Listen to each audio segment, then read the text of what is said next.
Hello, everyone, and welcome to Millennial Rewind, where we take a not so sentimental look at the movies and TV shows that were around when millennials were growing up. I'm your host, Nick, coming to you from the ditzy blondes with Chihuahua's capital of the world, Los Angeles, California. And joining me here in the City of Angels is my co host, Jules. Jules, how are you doing today? I've been cleaning pool filters all day in my thong, and it's really riding up my beehole.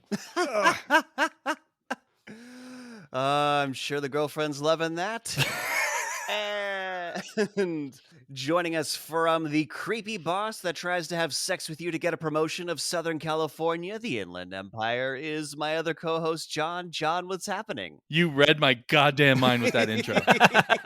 Let's kick this off by going to hell. My what's happening was I am suffering the mildest of consequences for Weinsteining my interns. And before we get started, let you know what that's all about. If you like what you hear today, please do us a favor and hit that subscribe button. Also, be sure to share the show with anyone you think might like to listen as well. So, this time we watched Legally Blonde, the movie that really put Reese Witherspoon on the map. And, John, how would you tell someone you watched Legally Blonde without using the title? Okay, yeah, so I was in court the other day and they were all like, due process, blah, blah, blah. And I was like, no. That lip gloss, it's more like lip matte. Thank you very much. And they were like, oh my God, you're so right. Full custody. I already want to kill myself. Oh, that was fucking amazing, John. And Jules, if the producers had asked you to come up with a different title for this movie, what would it be? Oh, this is, without a doubt, the only title it can be is Crazy Rich White People Problems. It's very true.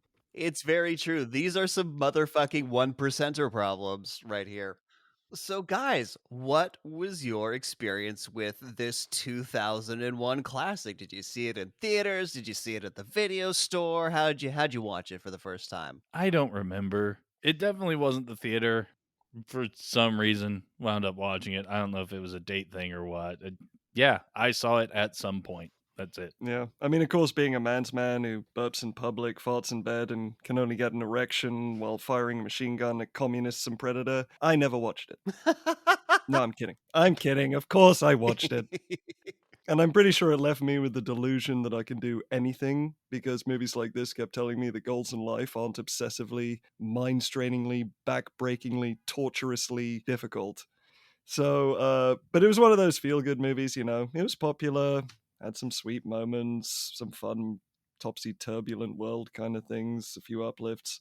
But yeah, it's not memorable to me. So I definitely saw this when it came out. I am 95% sure I saw it in the theaters. I'm sure I also saw it on DVD.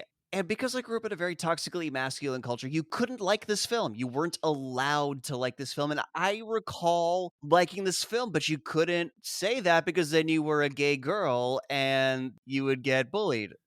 Yeah, there was some of that, I guess. But like I said, I had moments in it that I enjoyed. I just not the most You memorable. see, no, there are moments that I distinctly remember from this movie from back then, and I will point them out. So for me, it was memorable. I remembered enjoying it. It definitely still holds up, I think. It kind of falls apart a little towards the end of the second act. It kind of jumps A little? a little bit, just a little bit. Because there's only that much left to fall apart by the time you get there. John, I'm getting the sense you didn't like it.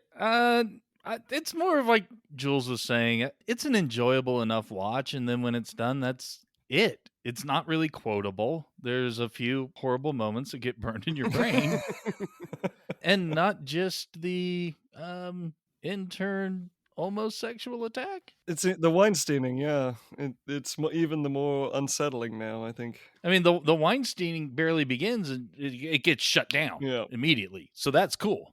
But I find the what's it called? The bend and snap. I find that even more disturbing. That's no. It's true. No. It really is. That was a whole thing. That is one of the things that I do remember from the movie. I remember my mother particularly enjoying that moment. But yeah, watching it now, and we'll get more into it when we go through the movie, but it definitely feels like filler. They were hurting for runtime, and they're like, "Okay, we need, like, a montage to give this an extra 5 minutes so we can get up to 90 minutes," and that's what they came up with. Filler, the movie.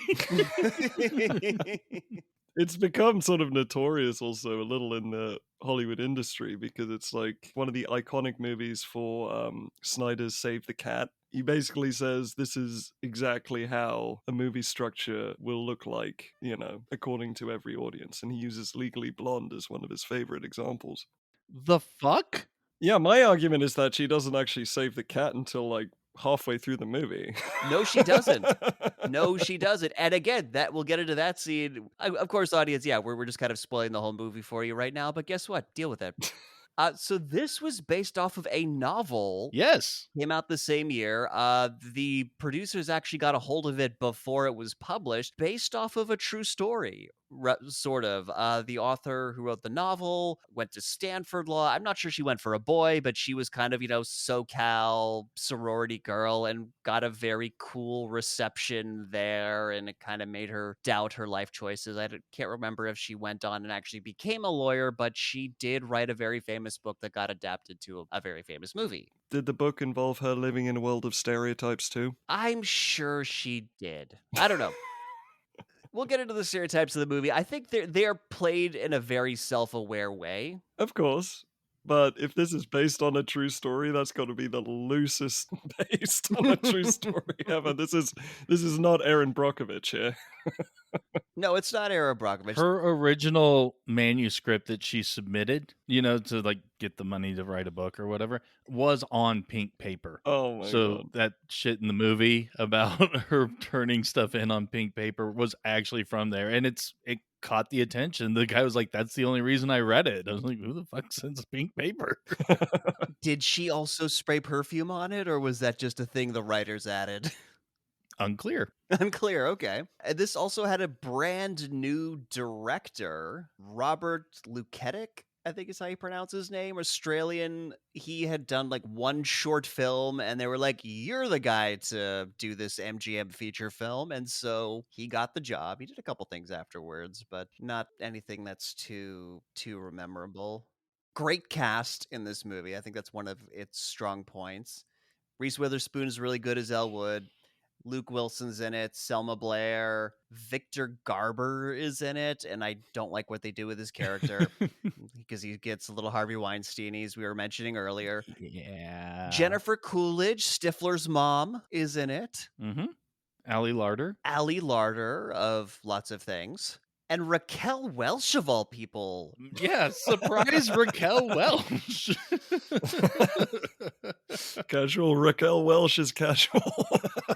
She's very casual. She's having a body wrap. That's about as casual as it comes, now that I think about it. Yeah. But it's definitely had an impact on the culture. I think there was a Legally Blonde musical on Broadway at one point. Yes, indeed. There was a sequel, Red, White, and Blonde. And the reason why we're doing it is because they got a third one coming out. They just say, that which is dead cannot die.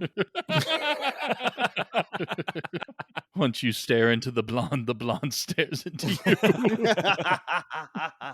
The blonde does stare back. Yeah, that's true. Hollywood is going through the franchise graveyard, digging up things, whether or not they may be relevant. There is no such thing as a Hollywood graveyard. Nope. Nothing can't be exhumed and electrocuted enough to flail a little to give the impression of life. All right. Well, with all of that said, we're going to take a quick break. And when we come back, we're going to start breaking down Legally Blonde. Oh my God. Al, Harvard Law sent you a letter. Oh my God, this is it, Delta News. I'm going to get into Harvard Law, and finally Warner is going to see that I am worthy enough to be his wife. Oh, I'm so excited. Oh, the anticipation. Oh, it's so killing me. What's it say? What's it say, Al? Dear Miss Wood, thank you so much for your interest in Harvard. Ooh, they thank me for my interest. That's a good sign, guys. However, after reviewing your application, we've decided to reject you. Your background is completely unsuited to the legal profession, and your video essay was absurd to the point of being laughable. Oh no. Seriously, what were you thinking quoting daytime television facts? As if that would impress us. Well, that's just rude. However, we did want to note that you look pretty damn hot in a bathing suit, and we've all cranked out a few to your video. We would be very grateful if you sent another, even a picture or two would suffice. Our swollen hogs thank you in advance. Your pal, Harvard. Ew, bunch of gross perverts. Well, I mean, it was a long shot. You'd probably be more successful and fulfilled with something like fashion marketing. I wanted to go to Harvard Law. Bring me my bedazzled paddle. Yes, protagonist. That's right. I'm the main character. Jesus.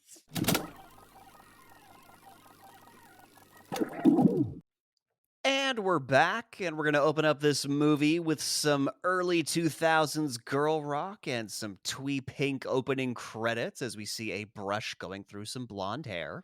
And a sorority girl on a bike rides through definitely UCLA. In the basket on the front is an envelope with a bedazzled word on it, and that word is L. And for some reason, this envelope doesn't get blown away by the wind from the bike going forward. Yeah, you know what I couldn't get enough of is the casual frat boys who are. I have no idea what they're doing there. They're all without their shirt for no reason, and they're just sort of all mobbing on each other. Like they weren't given proper instructions from the they director. just showed up. No, that was something I saw in the trivia. The guys quote unquote wrestling at the very beginning just kind of showed up that day. Are you serious? Oh my god. Yes. That's amazing. But yeah, this song, God, this was irritating. It's like if No Doubt did a song for the Disney Channel. It's perfect. It's perfect. That is exactly the tone of that song. And by the way, these frat bros, because she's kind of going down like Greek row, they just catcall her and she is super into it. And by the way, Jules, as somebody who went to an American college and saw some frat boys get up to some weird shit, frat boys just get up to weird shit without clothes to get up to weird shit without clothes. This is true. I was sitting in a friend's room. We were just chatting, and this is the middle of the night. And all of a sudden, we hear chanting outside, and their chant went, naked mode, naked mode. And a bunch of bros from the football frat came out. That makes so much sense. And like 3 to 5 of them start running around that quad naked while the others are chanting naked mode. And all of a sudden the chant changes. They go naked mudslide, naked mudslide. And the naked dudes did a naked mudslide. Cheering ensued. And I guess they went in and got drunk and did definitely heterosexual stuff. Yeah, I was trying to find a segue to be like, but it's totally not gay, bro. There was a lot of no homo said, probably.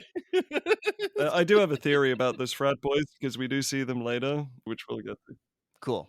So yeah, so it kind of intercut with this sorority girl on her bike is Reese Witherspoon getting dressed. We see her shave her legs. She puts on a heart chain.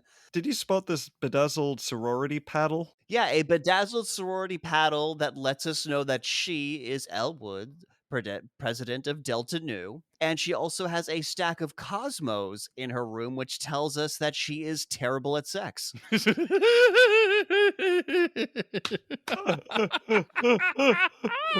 Just awful at sexual intercourse. Ladies, look, I know you're looking for a bunch of dudes to tell you what you should and shouldn't read or do anything for that matter. If you're taking sex advice from Cosmopolitan magazine, you are bad at sex. I have read enough Cosmos and I have read enough of the sex tips to know that you couldn't pleasure, I don't know, a pleasure bot designed to be pleasured, let alone a human male. So just maybe don't do that. Are you sure you don't need another quiz to tell you the best time to give a blowjob? Any magazine that tells you that a new way to spice up things in the bedroom is to put the head of the penis under your tongue during a blowjob loses credibility. I really hope that's an actual tip that you read in Cosmo. That is an actual tip I read in Cosmo. Okay, why are you reading Cosmo? Because you're curious and you have a girlfriend with a lot of Cosmos and you wonder things. Anyways. She's bad at sex. She has paddles, so she likes to be spanked. These are the things that we're establishing. Yes. And so then we get this weird sequence where this envelope gets passed to somebody in the house, like the girl who was riding with it on the bike. She just hands it off to somebody at the door. Yeah, she's the pre-internet Postmates deliverer. Yes. Yeah, the two things are coming up at this point. This is the beginning of me thinking that this entire movie is an egomaniacal fantasy or fever dream, that the entire world revolves around Elle because everyone seems to fall on their faces for her. Oh, she definitely has protagonist syndrome. Yeah, it definitely sets this up as one, protagonist syndrome, and two, something that is not to be taken seriously. They are clearly having fun and just being Right, ridiculous yeah. with shit. Yeah. They're clearly all on cocaine. Some of them, for sure. I don't think they're manic enough. Far too much smiling. No, that's a different kind of mania. This is like diet ecstasy. Diet X. Yes, I like that. So the sorority sister who's given the envelope takes it out. It's a card, and she's going around the house getting everyone to sign it, going through the gym, which is impossibly huge for a sorority house, going into the bathrooms where they're doing male fantasy stuff in there, and also some cheerleaders. So here's the thing. This all means that this envelope that was bedazzled with Elle's name was bedazzled off site. Where was this envelope bedazzled? What is the fucking manufacturing process of this twee fucking card? Like, what the fuck is going on here? I know I'm obsessing over a weird detail, but this really bothered me. I got it. Elle is the president of the sorority and therefore knows everything that happens within the house, and they had to surprise her by taking it outside to do the bedazzling. Sure, why the fuck not? Makes as much sense as literally anything else. Literally, yeah, no, agreed. So eventually it gets to Elle's best friends who both kiss the envelope and then slide it under her door. She could be using a paddle. You say this like it's an odd thing. Not the oddest thing in the movie, but it is one of a collection. So inside her, I legally have to use this term, but her dog, chihuahuas aren't fucking dogs, they're rodents. Her dog brings her the envelope. The dog's name is Bruiser, because haha, it's a chihuahua called Bruiser. Did this movie predict or create Paris Hilton? I think they evolved simultaneously. This must have been an LA thing at this point. Okay. Either way, a tragedy. Yes. Yes. A tragedy that continues to this day, where these bug-eyed dogs continue to be bred as an affront to God and man. I love that Nick's tragedy of this situation is the existence of chihuahuas. This is a hill I will die on. The chihuahuas are not fucking dogs. They do fuck dogs, though. That's how they propagate. A rat fucked a dog. True. It's true. So she opens the card, and it's the entire sorority wishing her luck on what everyone presumes is her boyfriend Warner proposing her that night. Yeah, this is the dumbest fucking card ever. Good luck on your date. What? Yeah. I'm overall anti-card for the most part anyway, but this is just frivolous. So now we're at a pool party. So her friends, I just call them blonde friend and brunette friend. Their names are irrelevant, but they both think that Warner, Elle's boyfriend, is going to propose because he just had lunch with his grandmother and she flew out all the way from Newport. So why would she do that? Why would she go out to have lunch with a grandson that she loved if it wasn't that she was bringing him the family ring so he could propose, huh? Yeah, families don't just visit. At least blonde friend and brunette friend, they recognize protagonist power. Oh, for sure. Because Yeah. within this world, literally, what other reason could it be for a grandmother to visit her grandson? Clearly, Exactly. it's for you to get engaged. Duh. And at this point, everyone's purpose in this sorority has been to attend to Elle's needs, and I'm pretty sure it's going to continue that way. It is going to continue that way. Like, seriously, she almost challenges Harry Potter in terms of, like, protagonist syndrome. She does have to put in effort now and again. That is why she doesn't quite challenge him. Right, right. Oh, we'll get to that. So they go shopping because, of course, she needs a new outfit if she's going to get proposed to. And at the boutique, the sales clerk is like, look, there's nothing I love more than a dumb blonde with daddy's plastic. And she takes off the sale tag on a dress and tries to sell it to Elle at full price. Yeah, and this is where we get the recurring theme of this whole goddamn movie. It's that Elle's actually smart and not ditzy because she knows her fabrics and she knows sewing techniques and uses that to pull one over on the wicked sales lady. I do want to clarify something at this point, though. So far, we have been surrounded by just rich people buying wealthy things. And, don't get me wrong, I enjoy some good capitalist porn as much as the next guy. It's not the best way to build empathy. Like, a lot of the working women in this are portrayed as trying to take advantage of Elle, like in this case. Yeah. The people who've worked hard to achieve whatever they've achieved, and they are not always portrayed in the best light. I have a quick question. What have they achieved? I don't know. Exactly. They are beneath us. We don't need to know. Exactly. Thank you. But yeah, we see that even though Elle's a ditz, she's not a dummy. And she finds the perfect outfit, this nice, turquoise sequin number. Pin in that because that will not be the dress she goes out in. No, it isn't. But I love that while she's getting ready for her date, she turns and like blows a little kiss to her boyfriend's photo, which is clearly the actor's headshot. It's just a close up of him in a white t-shirt. I just want to see her turn it over and say, expert in modern dance and can speak Italian. So now we finally get to meet the boyfriend, Warner, and man, his introduction is just tailor-made to make you fucking hate this guy. For starters, he knocks on the door with these huge knockers, which is 100% will throw you back to young Frankenstein. You're just 3 seconds away from hearing someone say, Frau Bruchhurst. And so he comes in. He's wearing sunglasses at night. He's chewing gum. He's wearing a black shirt with a gray suit. Fuck you, asshole. God. If only he could have dropped an Ashante. If he could have just Matt Brody'd a little bit for us. Amazing. Amazing. Great Baywatch reference. Oh, man. And so, yeah, Elle comes down, as I said, in not the outfit she picked out. Because she wanted, like, no, I don't want to wear pink because I want it to be, to be special. But she comes down in a fucking pink dress. So that was all pointless. And all of the rest of the sorority are lined up like, they're about to go on drill. This was exactly the you're not supposed to take this movie seriously. I know, but why don't these women have lives? They do have lives, and the purpose of their lives is to see to Elle's every whim and be supportive at all times and discreetly create offsite stationery.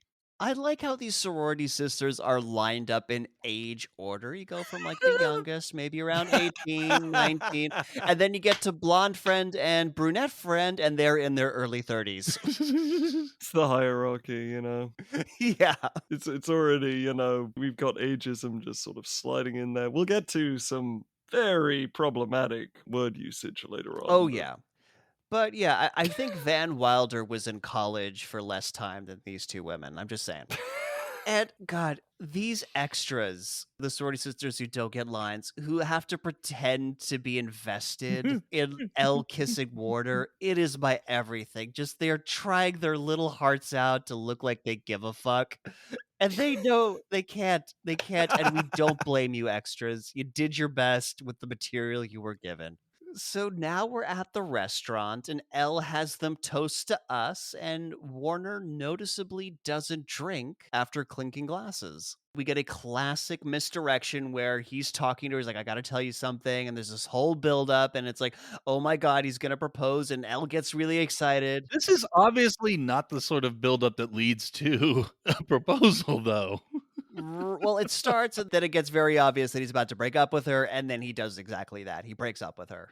Yeah, she totally does not see this coming. She's just in the glow of, I'm going to get proposed to tonight. Yep. And then comes probably my least favorite part of the movie. As mentioned back in Jackass, loudly shrieking is not funny, just annoying. Mm-hmm. Yeah, she gets hysterical and like is making a scene in the restaurant. By the way, when he says I think we should break up, he is smiling like a goddamn sociopath. It is a very off-putting choice of facial expression. And she thinks that the reason they're breaking up is because her boobs are too big. Now, she's supposed to be smart. She should know that that has never caused a breakup in history ever. This is true. But look, if he's going to be a senator, he needs to marry a Jackie and not a Marilyn. Like there's a whole system here. Did you guys also pick up on the attempt to do a Harry Met Sally moment? No. What happens is that he says, because she's causing a scene, she says, yeah, it's the salad, bad salad. Right. And then right after she storms off, there's a little voice from the outside saying, I won't have the salad. So kind of a reverse Harry Met Sally. It's a bad Harry Met Sally attempt. I was too enjoyed it. busy just hating Warner here because, I mean, the whole fucking restaurant heard this, of her getting upset. Why are you breaking up with me? Is it because of this, because of that? And then he tries to pass it off as, oh, I had some bad food. It's like, no, you just broke up with her. Just get the damn check and leave. Quit trying to make yourself look good in front of fucking strangers. Exactly. Also, we learned that he's going to Harvard Law School. That's an important thing that we learn in this scene. Now we get pouty crying, mascara dripping while walking. I think that's a bingo stamp.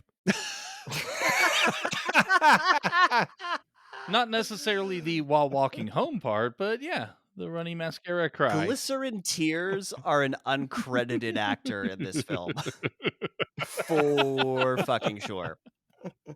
So Warner pulls up in his car, and of course it's a fucking Mercedes, because assholes drive Mercedes and BMWs. And if you happen to drive a BMW or Mercedes and you were offended by that, you should be, because you're an asshole. And no, we're not jealous. You are just objectively terrible people. Like, look at how you... Anyways, I'm gonna...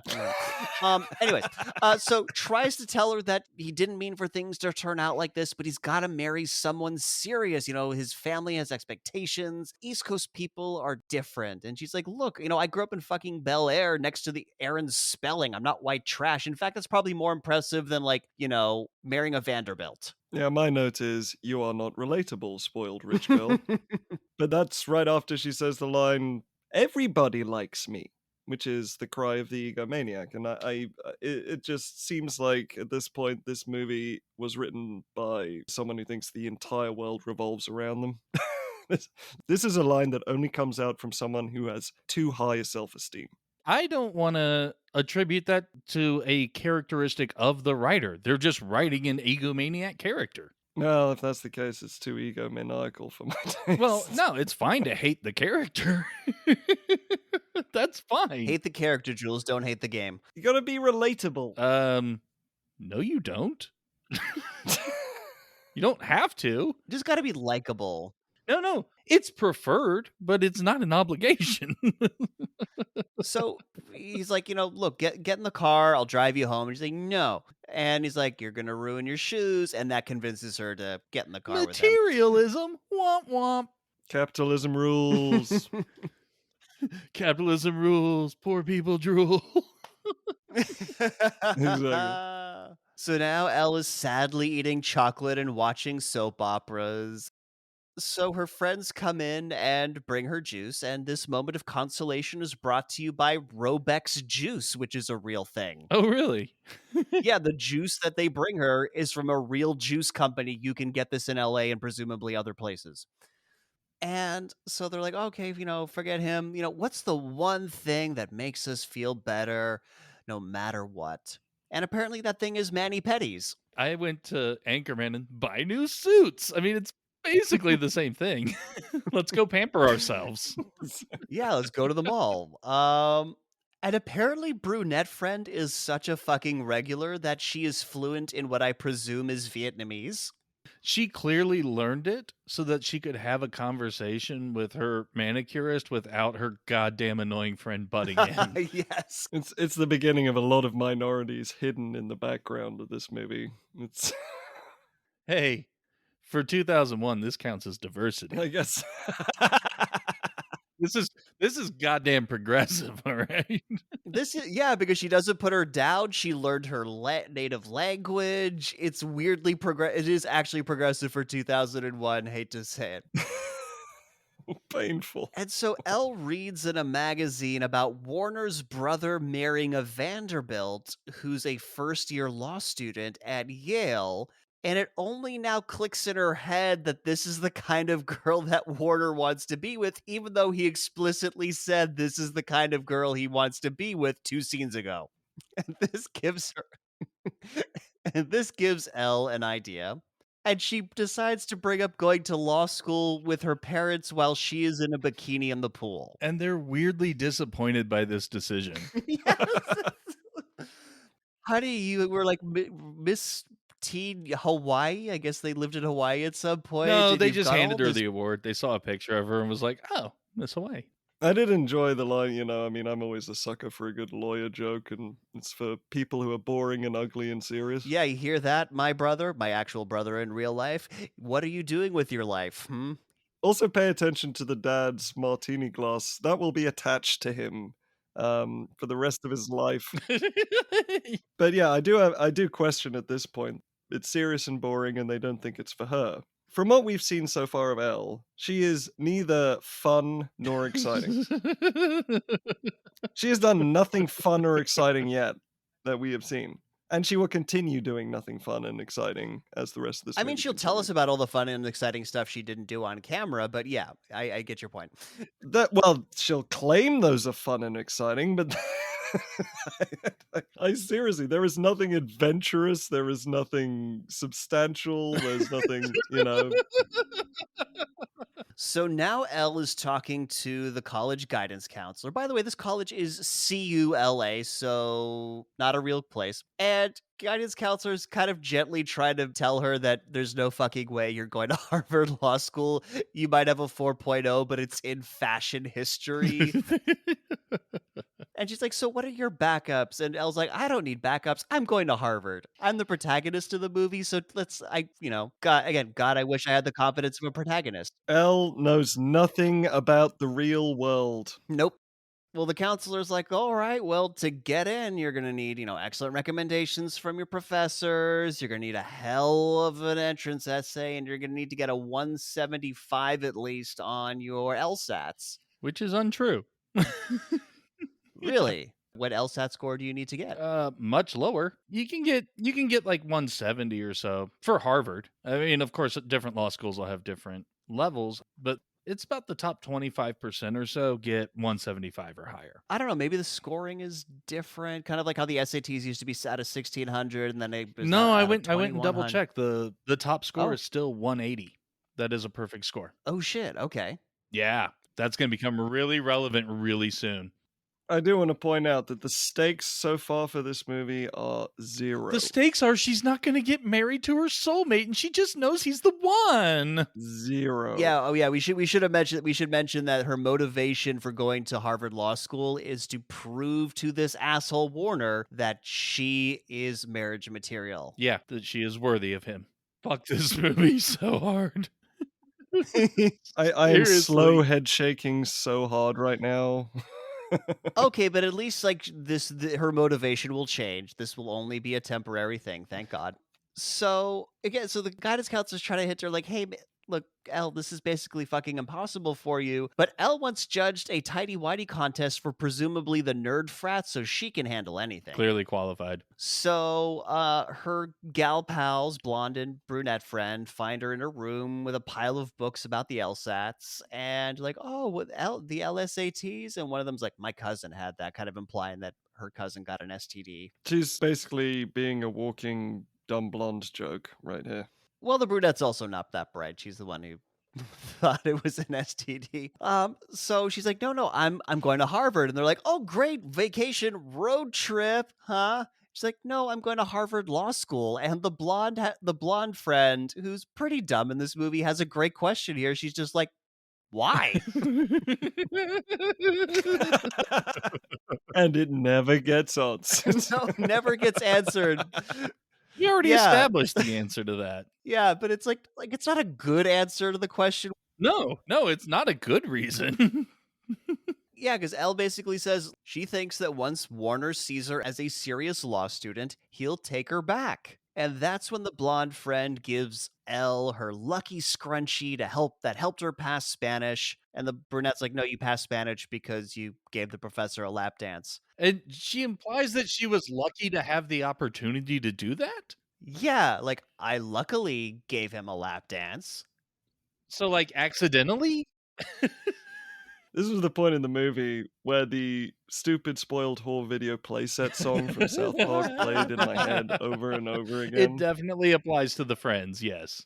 So, cut to Lsat study montage where and we're gonna intercut this with Elle's video essay to Harvard because she's not gonna write one. This video essay. OMG. It's amazing. I enjoyed this. We will later learn that she hired a Coppola to help direct this. And so, yeah, she's like, look, I'm the president of my sorority and I know how to command a room. And she knows how to get them to vote that they should go back to Charmin instead of generic brand toilet paper. And just the amazing amount of facts and details that her brain is able to retain is astonishing. What kind of facts would those be, John? The most amazing, intricate, and current soap opera plot lines. This is the most boring woman in the entire world! Ugh. And she doesn't realize that she doesn't look serious while she's in a bikini in a hot tub doing her video essay. Yes, she's doing this video essay in a fucking bikini, lying on a pool floaty while getting filmed from top down. She realizes this later because she walks through the school in, like, a fashion designed, look how serious I am kind of clothing, which still stands out. She knows this. So why is her video essay in a bikini in a hot tub? Because I'm a blonde. Yeah, yeah, yeah. Because I'm a blonde. Yeah, yeah, yeah. Oh. Now, I love this selection panel and how there's weirdly a debate, and the head of it is Discount John McCain. Yes, discount John McCain. I accept your substitution. By the way, she got a 179 on her LSATs, as John was mentioning. That would be real. Yeah, we did get the montage, though, of her, doing practice tests and getting it scored and had like 145. And, of course, it goes up and up. But yeah, she got a near perfect score. I did want to bring up that the casual shirtless frat guys just sort of jog past the window, and I don't know, I like to think that they never stopped running and they turned into LA's homeless population, but I'm just amazed how you keep getting entranced by these shirtless guys who have no bearing on the movie whatsoever. it's just that they randomly appear wherever it's convenient. It's a college. It's what frat boys do. It's never convenient. So yeah, we're in the Harvard Law School admissions office. They're finishing up with Elle's video, and you could just hear the boners springing up under the table that they're sitting around. Yeah, John McCain is the only one who doesn't want her to be there, apparently. It was here where the movie took an odd turn because they rejected her application because her essay was atrocious and she clearly has no applicable skills. It was odd. I didn't see that coming. All right, sweet. Credits. See ya. Episode over. Nope, it's not. Oh, damn it. Fine. Not how the movie goes. Because they're basically like all trying to make excuses like, look, she got a 4.0 in fashion history. Yeah, but she also has very high LSAT scores. And we're like, okay, cool. But like she has her extracurriculars are she made faux fur lined panties to raise for charities. Like, yeah, loves the animals and does charity. Like they all really want her to get in. Made her entrance essay about toilet paper and soap opera plots. Yep, but they're not thinking with their big heads. Let's not Fuck. kid ourselves here. So discount John McCain is like, all right, fine. Welcome to Harvard, Elwood. Yes, he said not to L because she wasn't there. I will believe a movie when they ask me to accept space wizards, but when it comes to this, being accepted into Harvard Law, it was very difficult. Very difficult. So establishing shots now of Elle in her moving van driving into Boston. And yeah, I know Harvard's technically in Cambridge, but what are you going to do about it, Harvard nerds? Give me your lunch money. My note here is, why the hell doesn't she roll up her windows? Bruiser's gonna hop out of the car and die. One could only dream. Why are her and her truck driving through the middle of the quad? Protagonist power. And the way she commands her movers. Oh, God.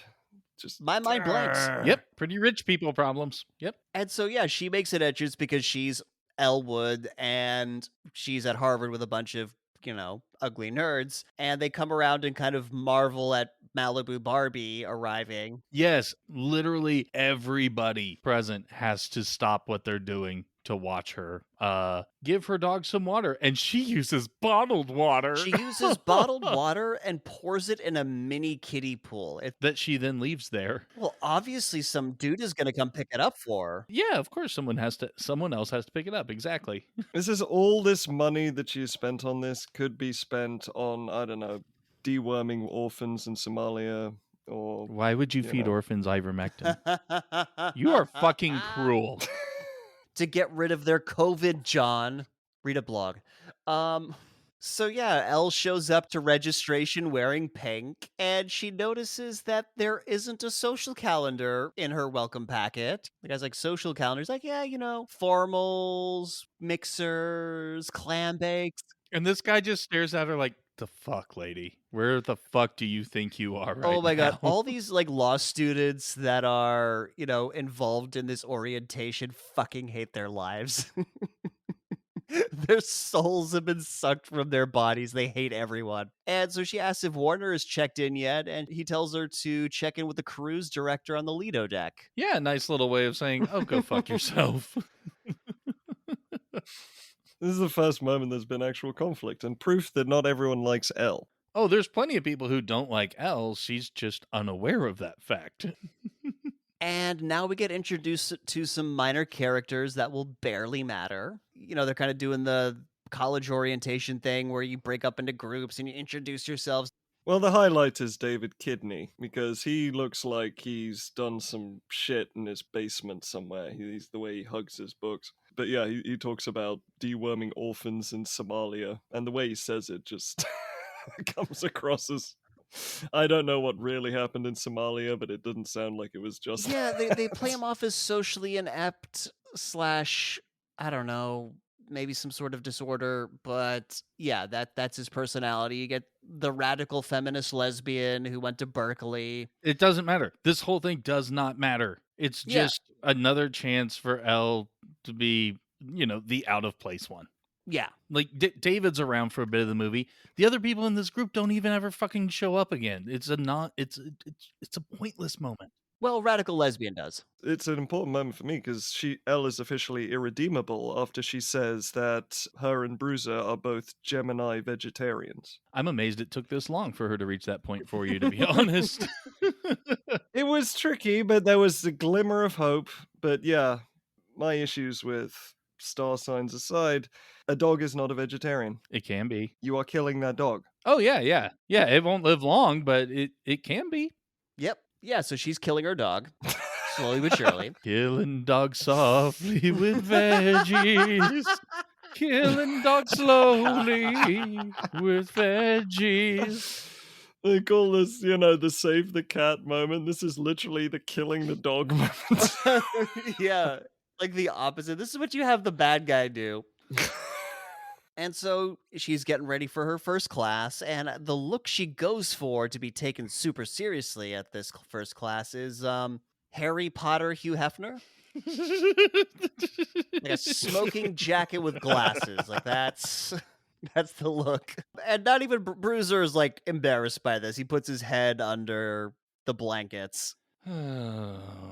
So Elle gets some looks on her way to class in her Harry Potter Hugh Hefner outfit, and she actually sees Warner looking at a pinup board and walks past him, kind of pretending to not know he's there. And he stops her and being like, "Hey, Elle, what are you doing here?" And she's like, "Oh, I go here." She's like, "You're visiting here?" She's like, "No, I go to Harvard Law School." And he just like cannot believe that she got into Harvard Law School. Join the club, Warner. Mm-hmm. Warner is the same expression that the producers had when they saw the script. And so tells him to meet her at the benches after class. And which benches? Because I imagine Harvard has a bunch of them. No. The benches. There's only one set of benches at Harvard. Yes. So now she's in a class taught by, I have her down as Law Professor McGonagall. More or less, yeah. Very much it's, so. It's Jim Carrey's mom in The Truman Show. And it is also Charlie Sheen's mom in 2.5 Men. Ah. And everyone in this class has a super serious IBM ThinkPad, but she has a cutesy heart-shaped notebook. So she continues to be out of place. Mm-hmm. But she also has her wonderful little pen with a fun feather on the end. Jesus. I mean, if you're not accessorizing everything, like, what the fuck are you doing with your life? Being me. Well, speaking of which, David Kidney channels John from School was my next note. Yeah, so Professor, she gives a quote. She says, "The law is reason free from passion." Who said that? Me, Yes, Professor. you. Socially inept guy, go for it.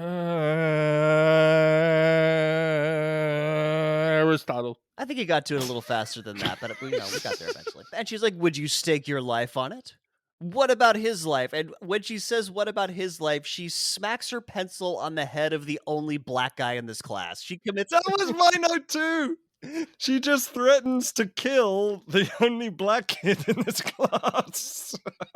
David was confident enough of his answer to stake his own life on it, but I don't think it was the fact that it was someone else's life. He just didn't want to come across as willing to kill the black guy. But the professor was willing to commit a casual hate crime to make a point, so that happened.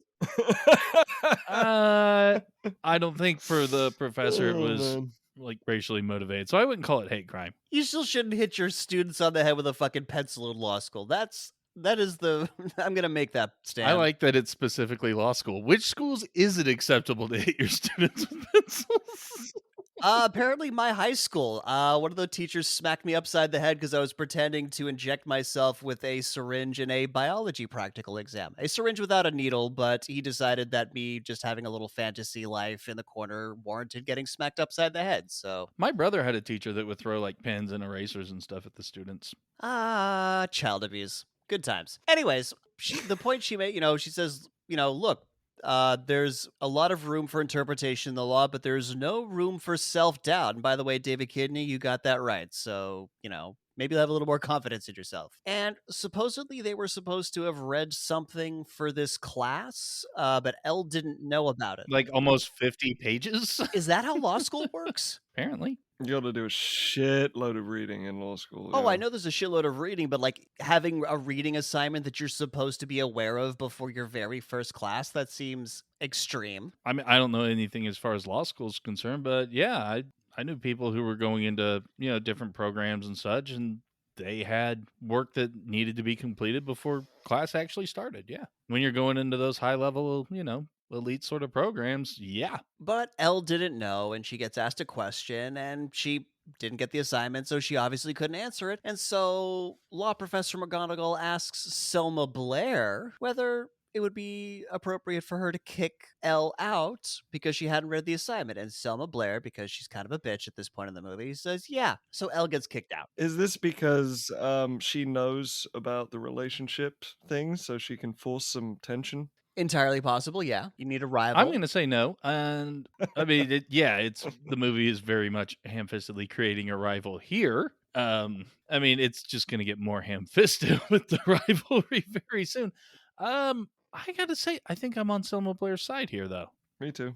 I mean, this is a highly competitive world. This is like one of the best for, law schools in the country. If you're not going to be there, if you're not going to be prepared to do the work, get the fuck out. Damn, John laying down the law. Ooh, see what you did there.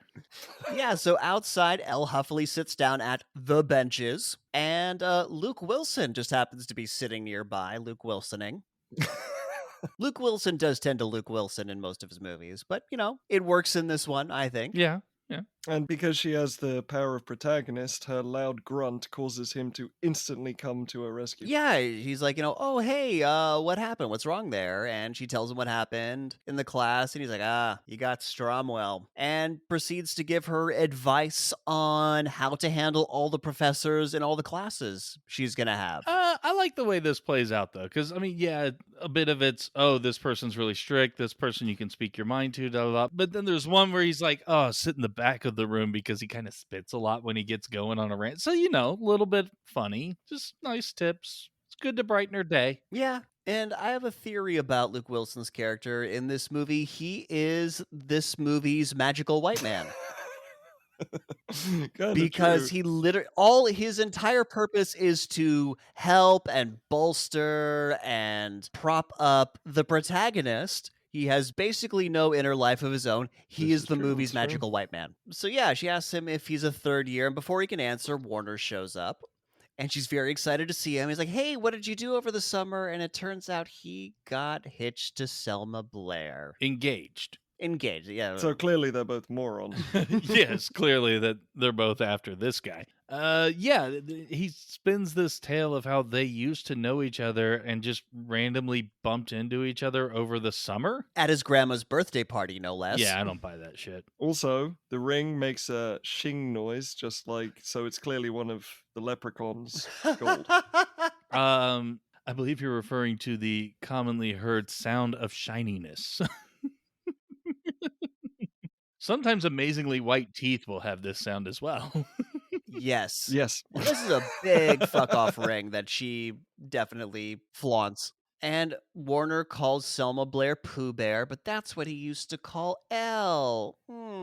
Yeah, so he just calls everyone Pooh Bear? Anyone he dates, he calls Pooh Bear, apparently. I mean, I'm all up for having like nicknames and pet names and stuff, but you don't transfer them over from one person to another. Considering how many relationships people call each other babe, like, That's a more common one. Pooh Bear sounds much more specific. that's true. Oh, Pooh Bear, please. Apparently, Elle is famous at their country club because apparently Warner's just been blabbing about this dumb blonde he used to date. And stunned by the news, Elle leaves. And flustered, she starts driving in her Porsche until she finds a beauty salon. And I'm 95% sure this is in Burbank. I'm pretty sure this is Magnolia Boulevard in Burbank. No, I'm amazed that they had the budget to show the aftermath of the mayhem she causes by pulling a spontaneous U-turn in the middle of the road. She causes a fucking car crash. But all of the crashing and screeching of tires happens off screen. And then when the Yep. camera shifts to a different angle, you just see these cars parked in random angles. Yeah, it's very impressive that they showed that considering this movie only had an $18 million budget. Well, that's why they showed the cars in position, but could not. Yeah, not They actually couldn't crashing. have the stunt drivers actually pull that off. Right. So through some glycerin tears, Elle comes in and sits down in front of Jennifer Coolidge's manicure station, and she's like, she came to Harvard for nothing because Warner's already engaged. The fuck? You're at Harvard Law School. There are so many reasons to be there. Yes, but as previously established, this is the reason that she is there. It's a terrible reason, but Very bad it reason. is her reason. Yeah, my note is whiny spoiled brat speech is whiny and spoiled. It's just so terrible because he's the one. There's no such thing as the one. Well, except Keanu Reeves, Yeah. but that's a whole other matter. And it turns out that Jennifer Coolidge also has her own problems. Her boyfriend dumped her after 8 years and kept the trailer and the dog, which is, kind of like the love of your life who doesn't give a fuck about you and getting engaged to someone else. These are definitely comparable problems, but they're going to prioritize L's. I feel like Jennifer Coolidge came out on top in that situation, to be honest. No, but that's the thing. But she was. I know she despite really having wants the dog, but seriously, the way she describes the relationship and that she was able to get out of it, I count that as a win. Exactly. I wanted to see that story. Where's Paulette's story? That was the more engaging story out of everything we've seen thus far. That was the prequel we deserved and did not get. I'd rather just watch something else. I want to put more Baywatch on instead of this. And so the UPS guy walks in, and I have the UPS guy down as a hot Ty Burrell. Okay. And clearly Jennifer Coolidge has a lady boner for him. It's them shorts, man. Yeah, he's got the short shorts. He's got the rugged good looks. He's, she's into that, but she's just so nervous around him that she spills her, I guess, I don't know how manicures work, but there's like a water finger bath thing that she knocks over. And her line here is, could I be any more goddamn spastic? You're just clumsy. That's a whole different thing. Yeah. Also not how we refer to that condition anymore, lady. Or should have referred to it then. A whole line about what does this girl have? 3 tits, just got ruined. And that's the thing, is that because that line just... It just made me wish I was watching Total Recall instead. Exactly, right? Yeah, it made me fantasize about Total Recall, which helped. Yeah, because they're starting to talk about Selma Blair, like, what does she have that you don't have? 3 tits, and she makes fun of her grooming, but she's like, she's not entirely unfortunate looking, conceding that Selma Blair isn't ugly, and she's not, so good that you picked up on that, Elle. Yep, but now we have more confirmation of not just protagonists, but pretty people are better, because if you can't find happiness, what hope is there for the rest of us? I hate that line. Fuck this movie. The world doesn't revolve around pretty wealthy people. It's so irritating. Don't you know that everybody has the same standards of beauty and compatibility? And only the best of us deserve happiness? Best of us in aesthetic sense, of course, I mean. If you've got looks and brains, you deserve to have things. This movie! Yep. God. So instead of telling Elle to maybe get a stronger sense of self and to not define her life in relation to some jackass dude, tells her to go and steal him back. Yeah. Yeah. Hey, that guy who's an asshole who dumped you for purely selfish reasons, you deserve him. So go wreck the relationship that he's now starting to try and make, which will undoubtedly be horrible because he's a piece of shit anyway. Right after she tells the story about how her husband cheated on her, not even a hint of authenticity here either. Nope. So now we are in Professor Victor Garber's class. Victor Garber of Alias and Titanic fame. And he tells the class that they're not just competing for grades, but an internship at his law firm where they will be working on actual cases. And asks Elle if she would prefer a client that has between two Latin thingies, law stuff. I don't know what the fuck he's talking about. But she doesn't know either, which is the point here. But Selma Blair does, and kind of rubs it in Elle's face by putting her hand on Warner's shoulder, who's sitting next to her, and kind of flashing the ring at Elle behind her. And so Elle's like, you know what? I'd actually take the hard one because I'm not afraid of a challenge, and it is on, motherfuckers. Yeah, I have. Oh, it's already been brought. That's right. Elle brought it in, set it down on the table, and opened it up already. So Elle tries to get Warner's attention now by studying in a skimpy outfit near the field where he and some dudes are playing touch football. Mm-hmm. Cool, moving on. Yeah. That is a thing that happened. Cool. That is a thing that happened in this movie. And so Elle comes to the library and tries to join Warner and Selma Blair's study group, but they're all mean to her and tell her that it's full. But she brought muffins. Why would they not want to let her in when she brought muffins? Probably because Vivian has deciphered that she's trying to steal her boyfriend, and turns out it's true. Yeah, it is true. And this is one of the few times we're going to see the other two dudes from her orientation intro group. They will have no more lines for the rest of the movie, but they will continue to be useless characters, but in frame. And Warner, this is like the one time Warner sort of comes across as like human and likable because he's like, hey, come on, like let's just let her in. Like, and he doesn't seem like has ulterior motives. He actually pities her and doesn't want her to be like excluded. Nope, we already split up the outline. We all have our, directed jobs. Yeah, so she leaves the library, and then the lesbian makes fun of her on the way out. It's like, well, maybe, you should like join a sorority or something. And I was like, hey, if you had rushed, I would have at least been nice to you. And the lesbian like comes back with a very good point saying, hey, yeah, you probably would have been nice to me, but then kicked me out and then called me a slur for a lesbian. I'm not going to say the word behind my back. And yeah, good point. Like this movie's trying to have fun with like this whole role reversal thing, but let's be But honest. then Elle's like, no, I totally don't even use that word. Vivian probably said that. What? Like that? Yeah, I don't know what that burn was. It didn't land well. So apparently these are all Vivian's minions who formed their opinions about Elle because Vivian said so? That's what this is implying, that no one else gets the opportunity to think for themselves. All these people who made it into Harvard Law. But I think this drives home the point that like, hey, Elle comes from the segment of society that would be doing shitty, exclusionary, petty things. But she's not like that. But she's not like that. She's Yeah. not. Yeah. Bullshit, my girl. Anyways, in the dorms, because apparently law school has dorms, calls her friends for support back in California, but it turns out that blonde friend is getting married. And Elle doesn't even say congratulations. Doesn't say congratulations. She doesn't do anything nice or kind for her friends, as far as we've seen. No, but her friends are also kind of shits in this moment because she tries to, like, Elle tries to start talking This about her moment? problems. Well, okay, this was one of many moments because Elle tries to talk about what she's going through and the issues she's facing at school, and Brunette cuts her off to tell her that she got bangs. Mm-hmm.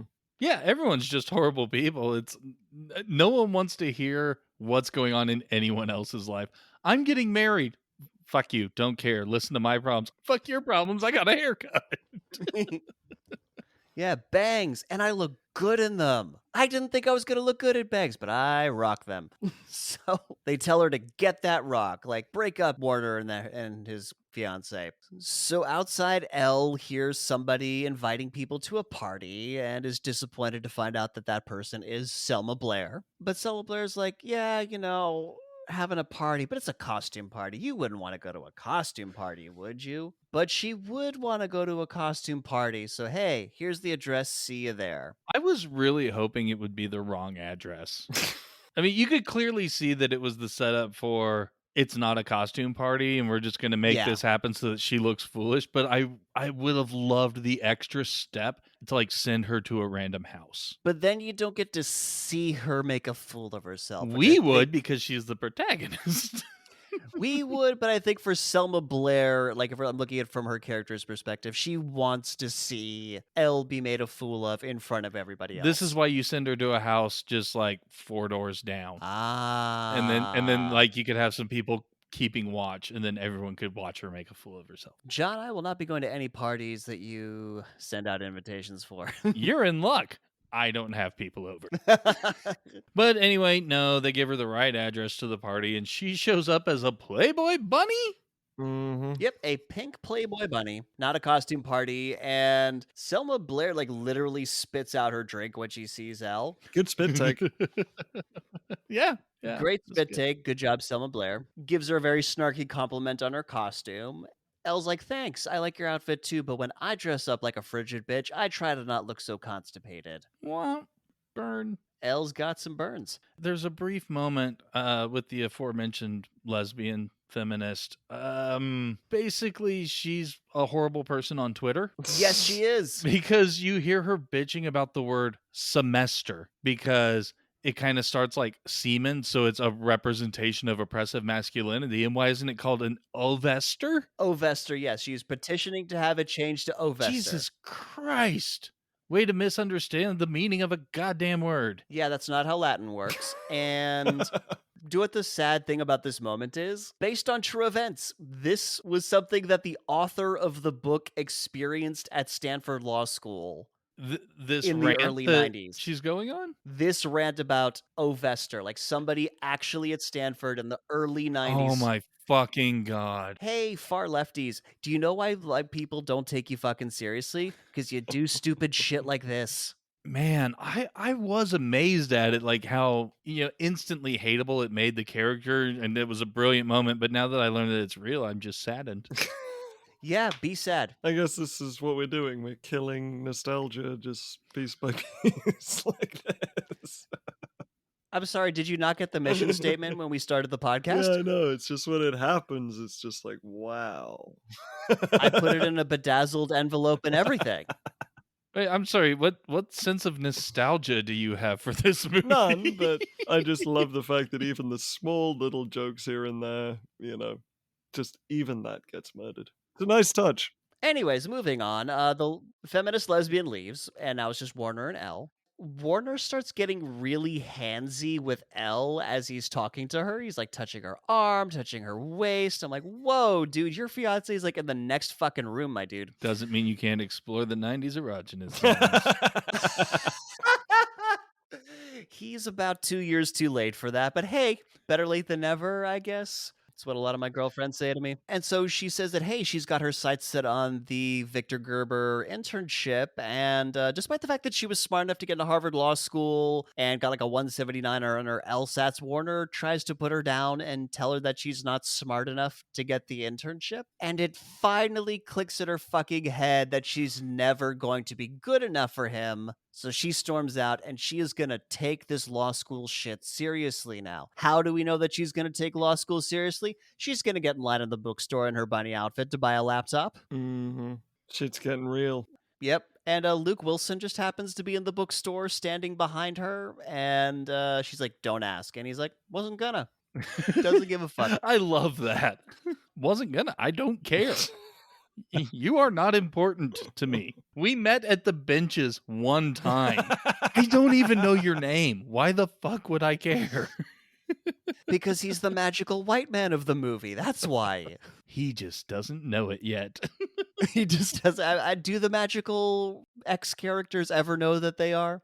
And so, yeah, we're kind of like stuck in this montage. She walks past the mean study group with books, and they remark that she's carrying books in law school. Who does such a thing? In a library? Well, no, this was outside the library. was Now outside she's the in the library. library where socially inept guy helps her get a book down from a top shelf, and he's eating a sandwich, and I am pretty fucking sure you're not allowed to eat in libraries. Elle is starting to get questions right in Law Professor McGonagall's class, and she is studying everywhere. She's studying on the exercise machine, in the salon, everywhere she will study.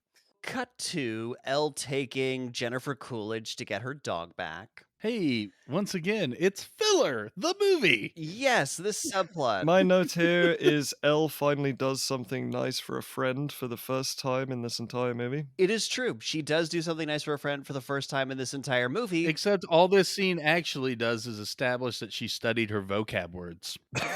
Did she, though? She has trouble remembering them and how to use them, but she did learn them. She did remember them. I don't think she uses them properly. So basically, Jennifer Coolidge knocks on the trailer door. The boyfriend's an asshole and a bully, and Jennifer Coolidge can't get up the courage to confront him. And that is when Elle comes in and pretends to be her lawyer and throws legalese at him to confuse him. The vocab words that she has been learning at law school. And I am pretty sure that impersonating a lawyer is illegal. I think she's committing a crime here, potentially. I agree. This is where the movie took a sharp turn, where the boyfriend filed a lawsuit and got Elle kicked out of law school for pretending to be a lawyer. So apparently, due to habeas corpus, he and Jennifer Coolidge had a common law marriage. Habeas corpus has nothing to do with property law. It's got to do with rights and unlawful detention. So, Harvard law student, everyone. And basically bullshitting that Jennifer Coolidge has the right to the dog. And so finally, Jennifer Coolidge gets her courage and she's like, I'm taking the dog, dumbass. And this works. So if I say Latin words, will that confuse you enough into doing what I tell you? I mean, according to this movie, yeah. Like if habeas corpus writ large. Carpe diem, grab me a sandwich. I mean, give me a couple minutes. Like you don't live near me, but yeah, I'll be there. I'm going to throw fake Latin at that sandwich and make it explode like Seamus. Nice one. Harry Potter coming back. Amazing. Yeah, this works. Get Jennifer Coolidge's dog back and subplot complete. No, we got a pointless time jump scene. Well, yeah, but side quest complete. Yeah. I mean, yeah, you have the time jump because we got to get back to the hub, get our new quest giver, all that sort of NPC stuff. gives you 200 gold on your way. So now we're back in Victor Garber's class, and oh, is this the sperm donor seminar? Yes, John, we are at long last at the sperm donor bit. This fucking thing. I remember I kind of liked this when I first saw it in the movie. This scene is great. Yeah, this is so bizarre. I love it. Guys, like, feel free to chip in with the details because they're a little fuzzy to me, but basically they're talking about a stalking lawsuit against a sperm donor who's an habitual sperm donor, and he's trying to get visitation to see one of his kids, and Warner's arguing that he should get visitation because of lawyer reasons. Elle puts her hand up as basically like, yeah, but, why this Sperm, like, why isn't he following his, hunting down his old one night stands to make sure they didn't get pregnant to, visit those kids? Like, It's a pretty bullshit argument, I must say. Mhm. I mean, it's a question worth asking. Is there a reason you care about this kid more than potentially the others? But it shouldn't preclude you. Now, being a creepy ass stalker, that should be able to stop you from having visitation rights. yeah, you would think so. Simply the fact that you brought the child into the world, okay. But if you're being an ass and a stalker about it, yeah, probably not. Yeah, basically her argument is he should be stalking all the kids. Yeah. And basically every time he masturbated would be considered reckless abandonment. Yeah. Hey guys, can we take a break? I need to go recklessly abandon something. I'm recklessly abandoning right now. What do you need to take a break for? Your smiling faces are all I need to recklessly abandon some children. So glad you can't see our video, oh dear listener. Oh, Millennial Rewind goes to OnlyFans to rack up those, rack up the views. It's not all I'm racking up. But her argument impresses Victor Garber. Victor Garber, not Victor Garber. He's not the Gerber baby. So after class, Victor Garber asks Elle if she's going to apply for his internship, and she's like, I don't know. And he's like, you should. You got a resume on you? And she whips out her resume, and as we were talking about in the intro, it is pink and scented to make it stand out. That was kind of fun. It is kind of fun. And based on his behavior later, there is some asshole who would claim that this is her asking for it. Yeah. Oh, God. Yeah. That makes me very sad. The fact that I scented and perfumed this paper for you. That I just happen to have on me. Yeah. By the way. That's the fact that she was casually talking about masturbation too. I don't like what they do with Victor Garber's character. I don't like a lot of this. No, he's nice and he's supportive at the beginning. Oh yeah, for most of the movie he is really good, and then just assholery happens. Yeah, because if they need him to be an asshole in Act 3 because at some point they don't really have an antagonist. Anyways, we'll get there. Yeah. She leaves, and then Luke Wilson's there because Luke Wilson, I guess, helps him and does research for him. And he asks Luke Wilson, hey, do you think she just woke up one morning and said, I think I'll go to law school? Because that is what happened. Victor Garber watched the movie. He read the script. As a note for screenwriters, calling out how shitty the premise is does not make your premise any more credible. No, it does not. And both Luke Wilson and Victor Garber sniff the resume. It was a little... Yeah. Well, no. Victor Garber tells him to sniff it. I mean, she encourages it. She said, smell it. It gives it a little something, so. So apparently Elle doesn't go home for Christmas because she and Jennifer Coolidge spend a snowy night in the salon with Christmas decorations. Yeah, pointless scene. It's just to show the passage of time and to show that Elle can drink a PBR too. She's white trash and she's in trouble. They are both white trash and in trouble.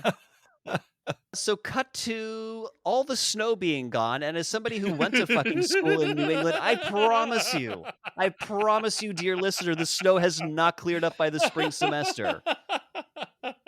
It gets fucking pitch black at 3 p.m. There's 6 feet of snow, and you are contemplating suicide from seasonal depressive disorder. It sounds lovely.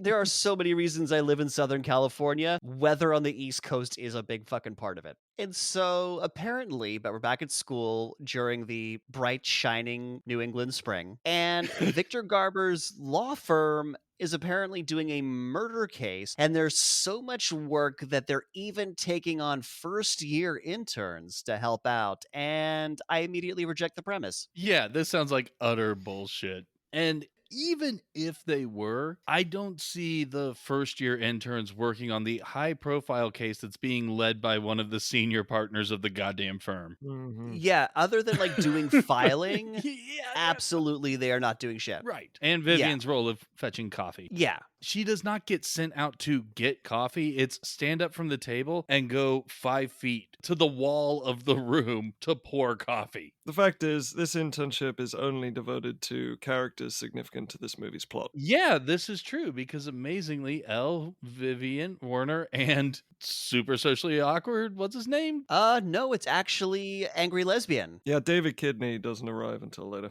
A response to her name being on the list is her going right up to Warner and Vivian and shouting, "Me!" Which, of course, that's not a narcissistic thing to do, right? No, it's called subtext and subtle character motivation. And she rubs it in Warner's face. She goes right up to him and says, "Hey, Warner, you remember those 4 wonderful hours we spent in the hot tub after winter formal? This is so much better." Oh, yeah, because you remember how her motivation now was that she's over him and he doesn't matter anymore and she's just going to be her best self? Mm-hmm. Yeah, but what's the point of being all that if you're not rubbing it in your ex's face? Like, what the fuck is even the point? But yeah, Elle's got some sick burns. And so while we cool down from that burn, we're going to take a break. And when we come back, we will break down the absolute collapse of this narrative. Don't go away. Hey guys, it's 1 fucking a.m. What are you doing at my house? Jules, I am here for the dog. My dog, for fuck's sake. You try some harebrained scheme to take her every other week, and I'm actually getting pretty sick of it. Okay, yeah, well, you might be getting sick of it, but this time I brought in the big guns. Meet my lawyer, John Esquire. Pleasure to meet you, sir. And I'm going to have to ask you not to speak to my client directly. Hi, John. Yes, I know you already, and you're definitely not a lawyer. I am very qualified, having seen every Legally Blonde movie twice and scoring quite high on a BuzzFeed quiz. Thank you very much. You do know it's illegal to impersonate a lawyer, right? Listen, John here is the best legal representation a Dave's Hot Chicken #2 meal can buy. Mr. Jules, did Mr. Nick in forma paupus heretofore dog sit the canine in question at this very domicile? You're using that Latin phrase wrong, dude, but I guess? Told you, I dog sat his dog right here. You understand, Mr. Jules, that this act of pooch supervision did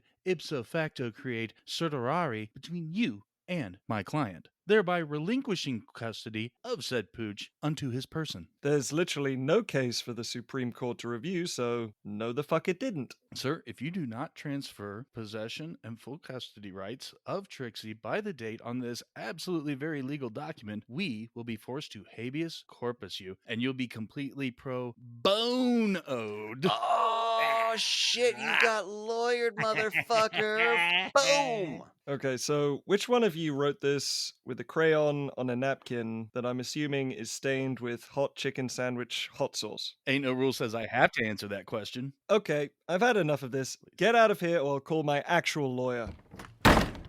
Okay, I told you. You should have printed it on pink paper and sprayed it with perfume like Elle did. This is your fault. My fault? You have any idea how fucking expensive perfume is? Okay, well, if you get the sample size, it's a lot cheaper. Dude, you're pinning this shit on me? I had to learn Latin, motherfucker. Oh, piss.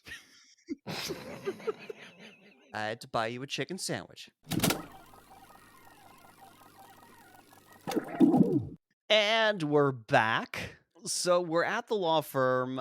Selma Blair and Elle give each other some begrudging respect. Like, you look good. And yeah, you look good too. And it's actually kind of a genuine compliment. They're not being snide. And so they're talking, they're in the room with the partners and Victor Garber, and they're talking about the murder case. And apparently, it's some lady married to a rich older dude who had her own exercise line. And Elle's hearing this, and she's like, "Oh shit, I know who this is Ali Larter." We'll learn it's Ali Larter in the next scene. He's like, "Yeah, it's Ali Larter. How did you know?" "Oh, yeah, she was a Delta Nu 4 years ahead of me. I took one of her classes, super amazing." And they're like, "Okay, cool." Turns out the husband's body was found by the older husband's daughter and the pool boy. Victor Garber is pretty sure she's guilty, even though she is the client. This will be a point of contention throughout the rest of the film. And now we finally learn who the fuck Luke Wilson is. Yeah, because he works for the firm. He's not a third-year law student. In fact, he was top 3 in his class at Harvard and used to edit the Harvard Law Review. Harvard, Harvard, Harvard, Harvard. And Ella's pretty sure she's innocent. And this line I do remember from watching the movie back in the day. She says, exercise gives you endorphins. Endorphins make you happy. And happy people just don't shoot their husbands.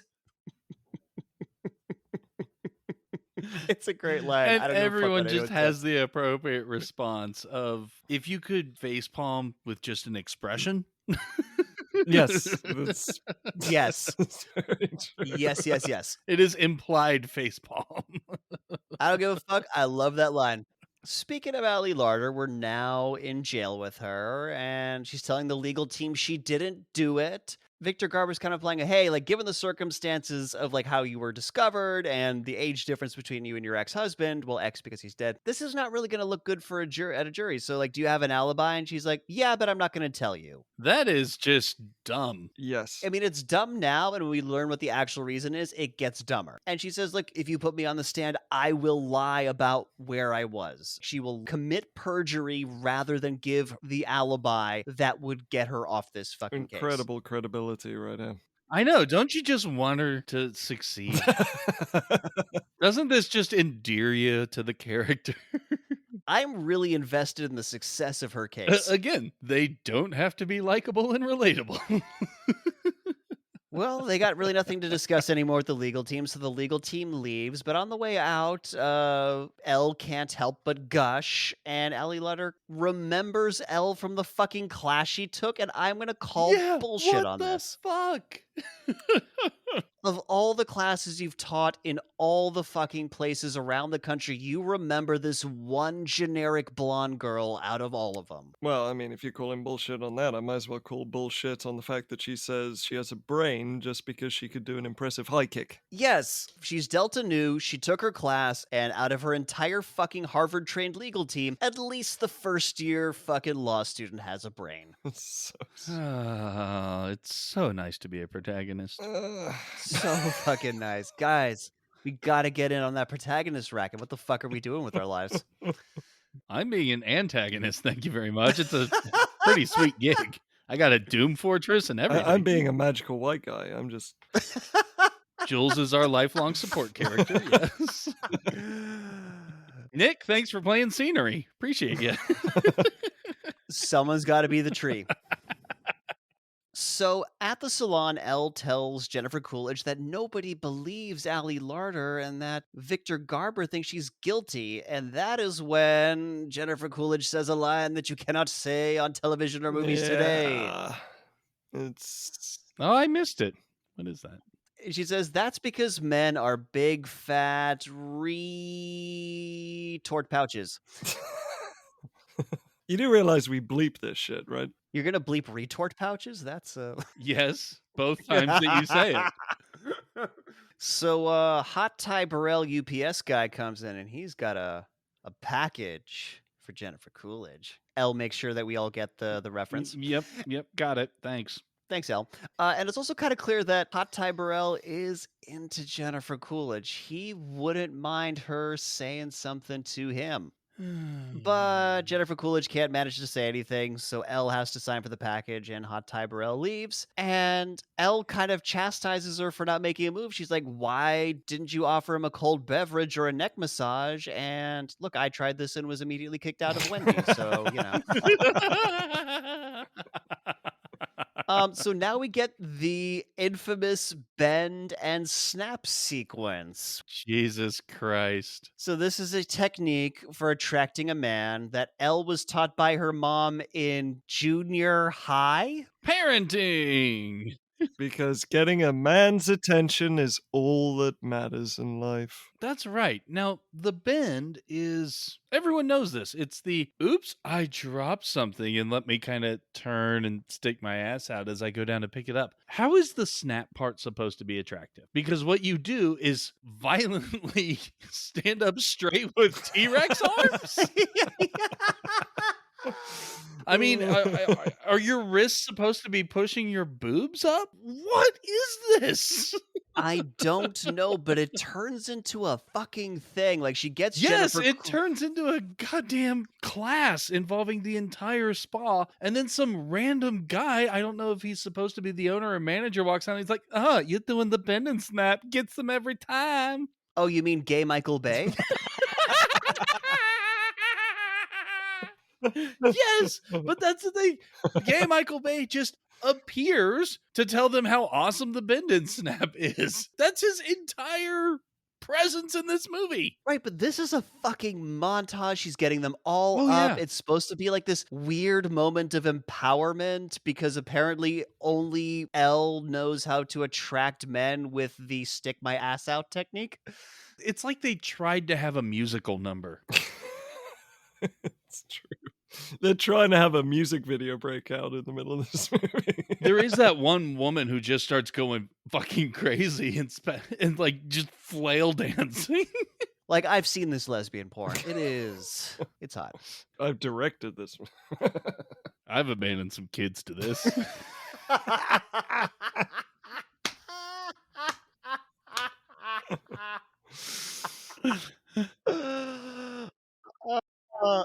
Amazing. Fucking amazing. Anyways, so back at the law firm, Elle insists that Ali Larter couldn't have killed her husband. And they're like, well, look, nobody else around her had a motive because, they were all loaded anyway, so there's no reason to kill him. So unless you can give us another person we could point to, that doesn't mean anything. And this is where Victor Garber starts ordering Selma Blair around. Tells her to, because they've got Chinese takeout, tells her to go get him some plum sauce. And he's like, look, unless you can get me an alibi, Elle, got nothing. Mm-hmm. So Elle goes to visit Ali Larter in jail with a basket of beauty products that the guards definitely would not let her fucking take back to herself. Exactly. I mean, how God. many people could she hang with that throw blanket that she brings with? Well, clearly this is the Eagleton jail where they have a gift shop with scones. And she refers to Cosmo, which she has brought in this gift basket as well, as the Bible. Ugh. There's probably better sex advice in the actual Bible than in fucking Cosmo. Oh, the Bible has amazing sex and violence. I mean, if you want just murder porn, man, Old Testament is where it's at. Yeah, I will take that over any fucking sex things in Cosmo. Anyways, Ali Larter doesn't want to give Elle the alibi because it's so shameful. It's fucking stupid. Oh my god, this is stupid. The lesson is always stay on brand. Even if it will get you wrongly incarcerated, always stay on brand.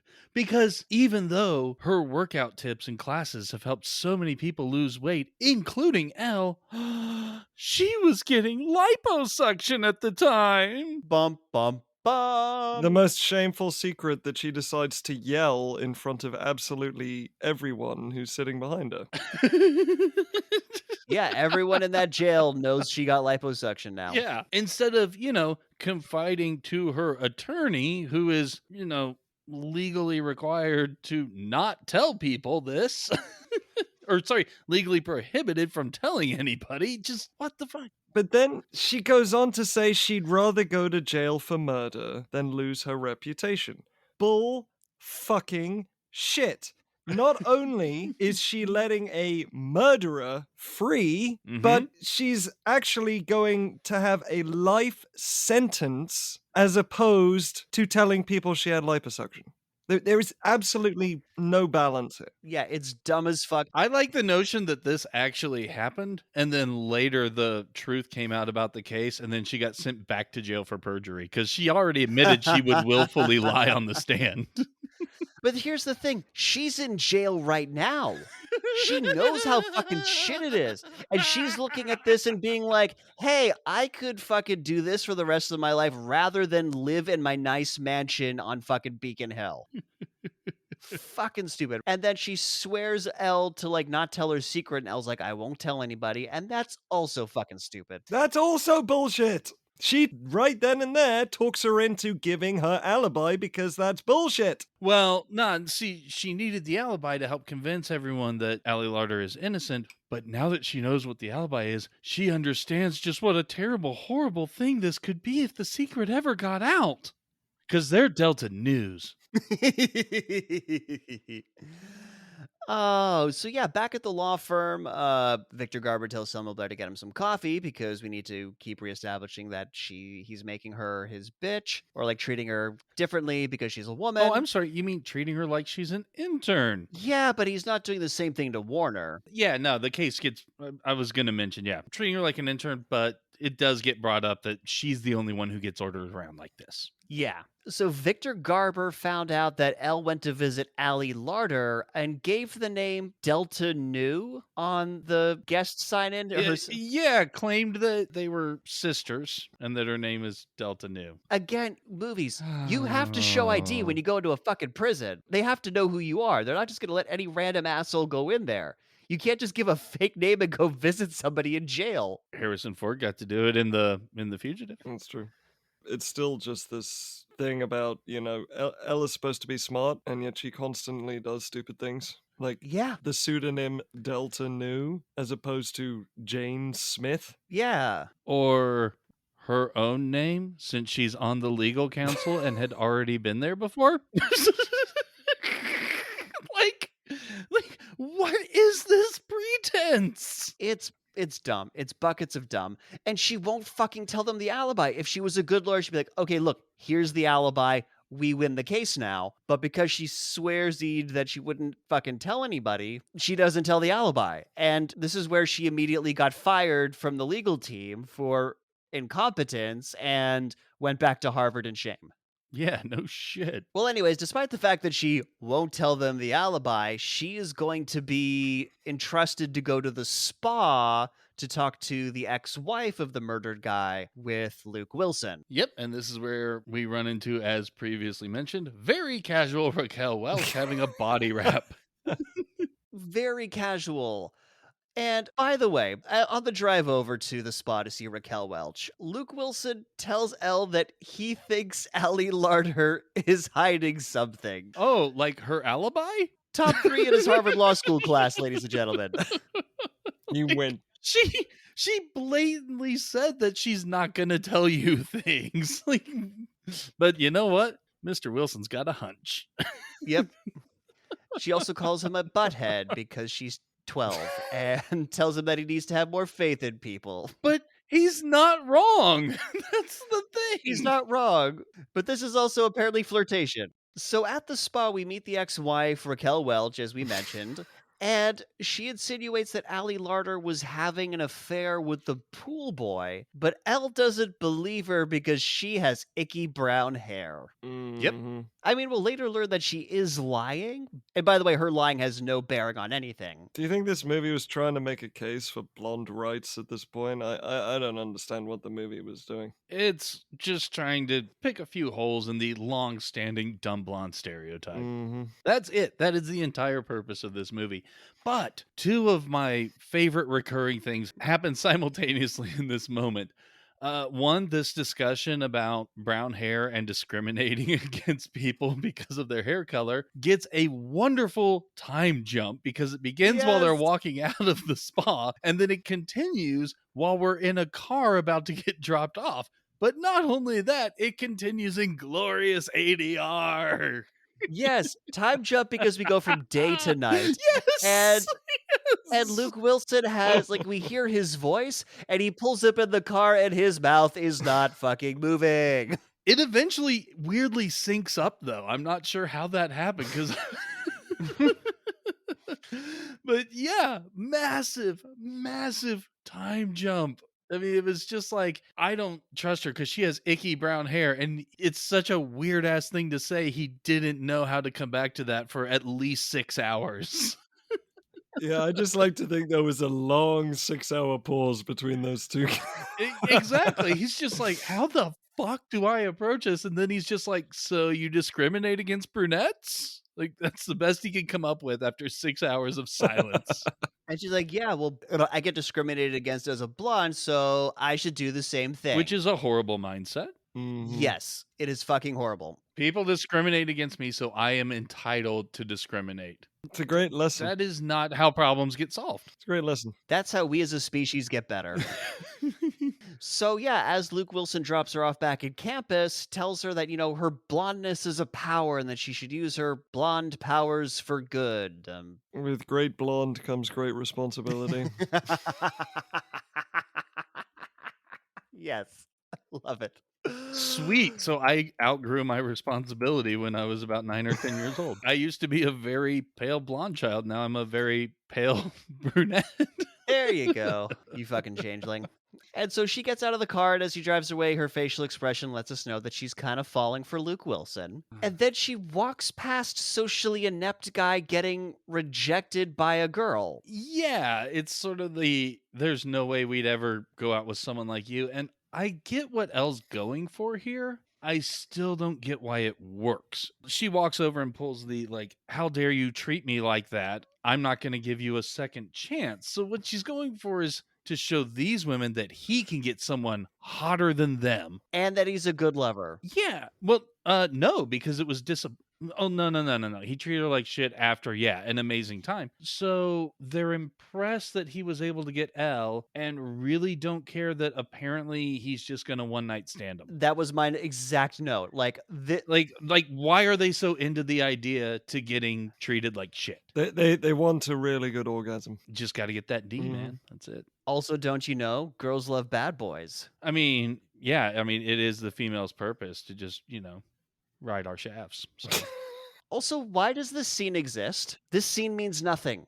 It does nothing but pad out the fucking runtime. The only thing I can think of is so that he'll come and help her out at the end when she asks him to. That's literally the only thing I can come up with. She does the second nice thing that she's done for a friend.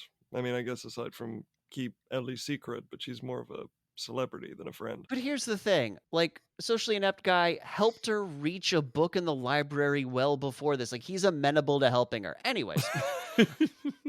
So we're in Elle's room now, and Selma Blair comes in to tell her that she was super impressed by her sucking at being a lawyer by not telling Victor Garber Ali Larter's alibi. She does completely forget that Elle has been trying to steal her boyfriend for months and months, right? Yeah, but as we're going to learn in this scene, Warner sucks. Well, we're going to learn more about why he sucks, because he apparently, a grown-ass man, can't do laundry. They bond over the fact that this grown-ass man cannot do his own laundry. Okay, yeah, that's what I was going to get into as well. I like that they progressively, get over the hatred with each other, that was established early on. But then it's just that tired old thing. I think it might count as a bingo stamp that they bond over talking about guys. Yeah.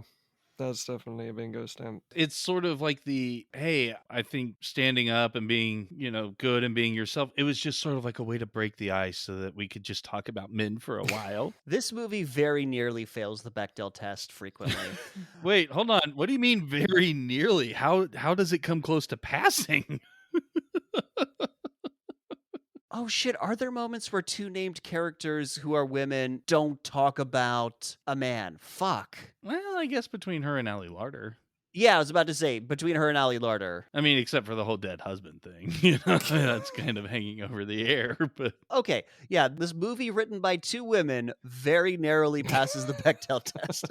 So yeah, also points out that, Victor Garber never asked Warner to get him coffee because, starting to point out the sexism of Victor Garber. And again, I don't like the turn this character took because he was awesome originally. And then also in this scene, Selma Blair volunteers apropos of nothing that Warner was actually waitlisted at Harvard Law School. He didn't actually get in. His dad had to pull some strings. Yeah, they're just having a men are worthless and can't do anything for themselves moment. And so that's just something that gets brought up. Also, he can't do laundry. Fucking grown-ass man can't do laundry. Jesus Christ.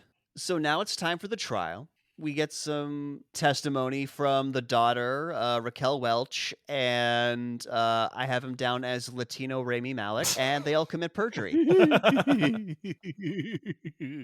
I'm not sure that Raquel Welch is in on it. Well, she's lying about her having an affair with the pool boy, Oh, yeah. aka Yeah, that is Latino true. Rami That's true, Malek. yeah. I actually had to look up to see if that was Rami Malek or not. That's how close this resemblance And is. apparently, it was true that the defendant forced the pool boy to wear a thong while cleaning her pool filters. Yeah, a blue sequin thong is entered into evidence as this pool boy's uniform. It's his work uniform. How is that not a big deal? It's 2001 and he's Latino and nobody gives a fuck about them in that era. And so basically the pool boy perjures himself and says that they were having an affair. After that, the court is adjourned and Ali Larter tells Elle that a Delta Nu would never sleep with a man who wears a thong. She just kind of like watching him clean the pool in it. So wrong. Again, I'm really, really want her to get off. Don't you guys? In what way? Honestly, neither. Neither, yeah. And Elle believes her because reasons. Mm-hmm. So back at the beauty salon, Hot Ty Burrell has a really big package this time for Jennifer Coolidge. And she gets tongue-tied and she drops the digital pen thingy that he has to sign on the pad. You make it sound like she got flustered and fumbled the pen. She is literally holding it and just kind of goes like, and like kind of fling drops it. This is just like red flag city. Seriously.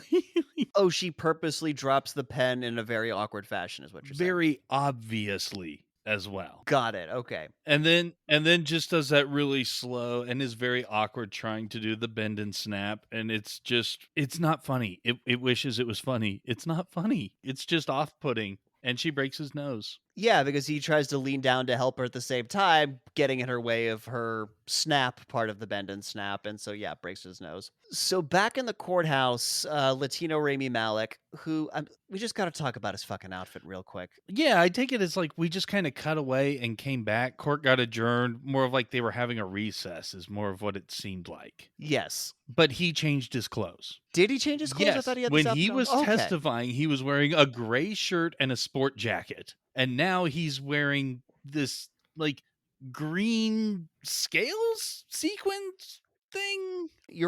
The sequin shirt that's like green and yellow. I mean, I guess maybe they really did, adjourn for the day. You just never felt that passage of time. And everyone else is dressed so plainly that I didn't notice if anyone else was wearing like maybe a different tie or whatever. But just in Enrique's case, it was so glaringly obvious. And I felt like they just took a lunch break. And for some reason, he had to change clothes. That's exactly how it felt. I totally agree with you.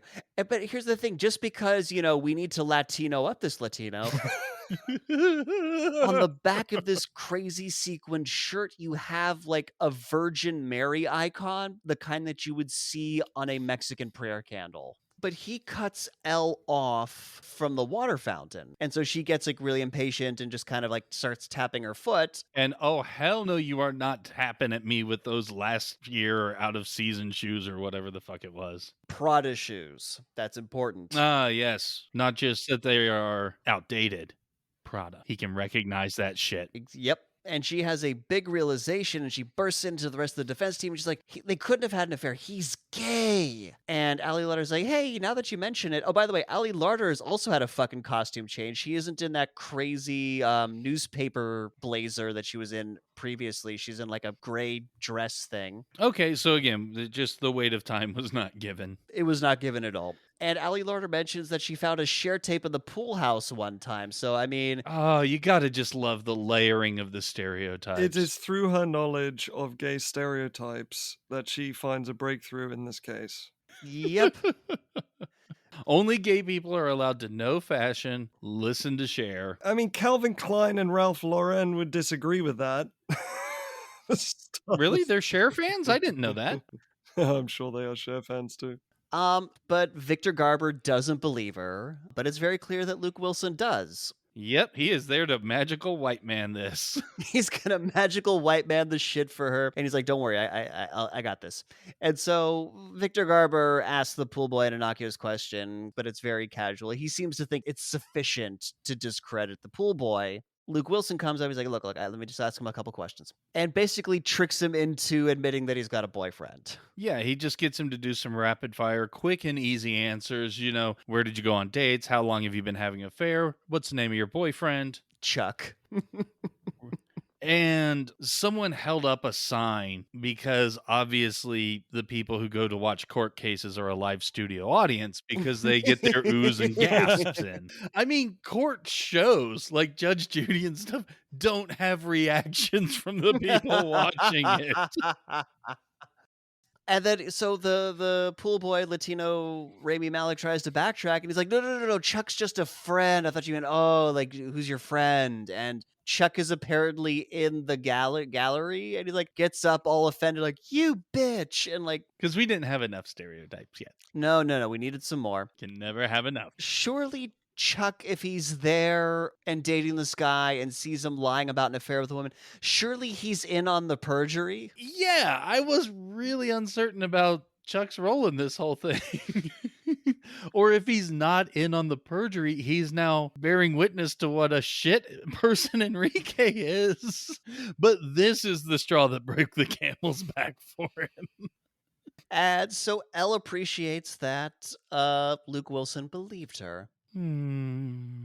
So back at the law firm, things are winding down for the night. Selma Blair tells Elle that Victor Garber wants to see her, and they laugh, look, I already got him coffee, maybe he wants a donut, because they're pals now. All it takes is a casual conversation about men. Yeah. Look, guys, don't do laundry. It will strengthen women's friendships. Wow. This is the lesson before our final lessons. This is a bonus lesson. So, in the office, Victor Garber's very impressed with her instincts, her ability to gain and keep the client's trust. He should have listened to her. And he asked her, like, hey, so where are you going to be summer associate? And we all know where this is going. Yeah. Says a bunch of shit that's code for let's fuck. Puts his hand on her leg, and Selma Blair comes up to the door right at that moment. And instead of like seeing how the situation plays out, storms off, assuming that Elle is fucking Victor Garber. Yeah, which is amazing because instantly Elle is like, what the fuck are you doing, you goddamn creep, and gets the hell out of there and quits. This is the appropriate reaction. Runs into Luke Wilson, tells him exactly what happened. Right before that, Selma Blair kind of like has a moment of like, I knew you were just faking and you're gonna fuck your way to the top and blah, blah, blah, blah. Like, yeah, which Elle doesn't say anything to, just lets the door of the elevator close. Yeah. Selma Blair gives her some shit, then runs into Luke Wilson, who believes her, of course, and calls, Victor Garber very horrible. And apart from him getting fired from the case, that is his entire consequence of these actions. And it's not much of a stretch to assume that this has happened many times before. Definitely not. Why aren't charges brought up against him? A student?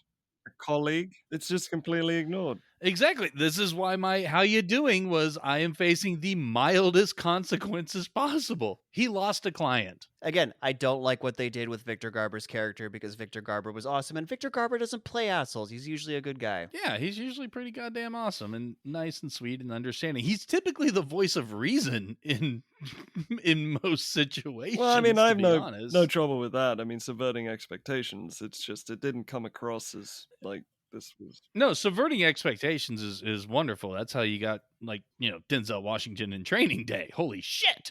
But there was, as Nick mentioned earlier, there was no reason for this other than we need some conflict. Yeah. It's not good enough that will they win the case or not, but will Elle be able to win the case? And so we had to get him out of the way. Right. Yeah, we needed an obstacle for her to overcome. Yeah, so that the first-year student could become lead counsel in a murder trial.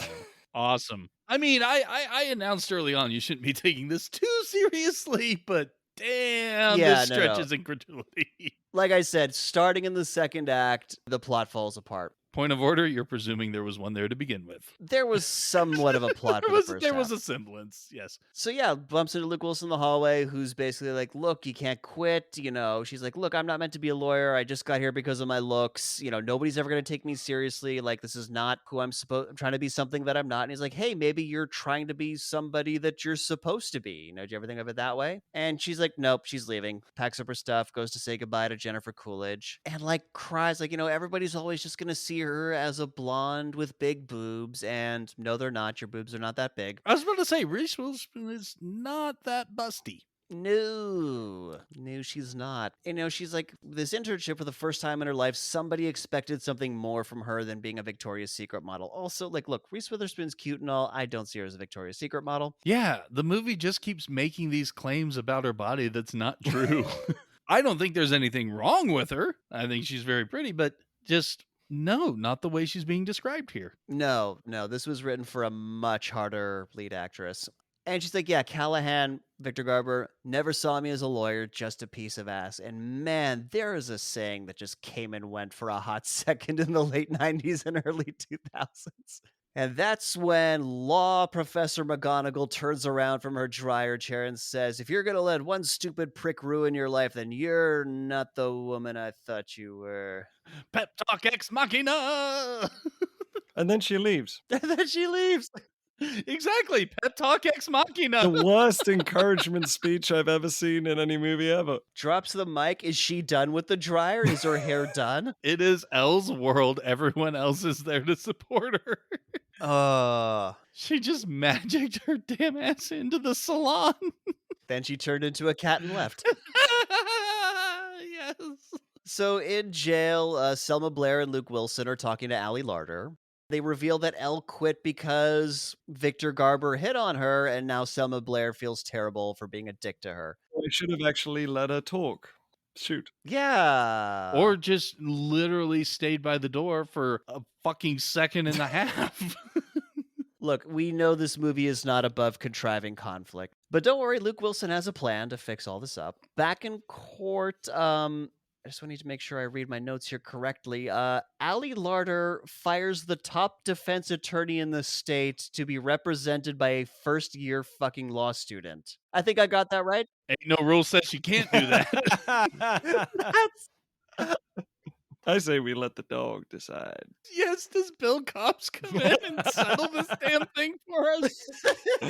That is what this movie needed right now. Yes, this movie needed Bill Cobbs. The role of Bill Cobbs will be played by Luke Wilson this evening. Please make note for the changes in your program. No, he will not be in blackface. Stop asking. And so Elle enters the courtroom as her perfectly pink self. She's now accepted who she is. She's leaning into it. She's not going to play by their stuffy New England rules. With David Kidney behind her. With David Kidney behind her, will he do anything? No, he's just there. He's there for a book. Yeah, he is there to actually the situation. I didn't look it up, but this can't possibly be a fucking thing. I wanted to look it up, and then I realized I just don't care enough. Me neither. Yeah, apparently a law student can be counsel on a case, provided that there is an actual lawyer there to supervise. And Luke Wilson says he'll be that lawyer. The fuck? So Victor Garber takes his place in the audience. And shitty blonde and brunette friends show up because we're here to see your trial. Blonde turns to the jury and is like, vote for Elle. Jesus Christ. So now we get back to the daughter. The daughter's going to give some more testimony. Apparently the first time wasn't enough. By the way, the daughter's name is Chutney. Just gonna let that hang out there for a moment.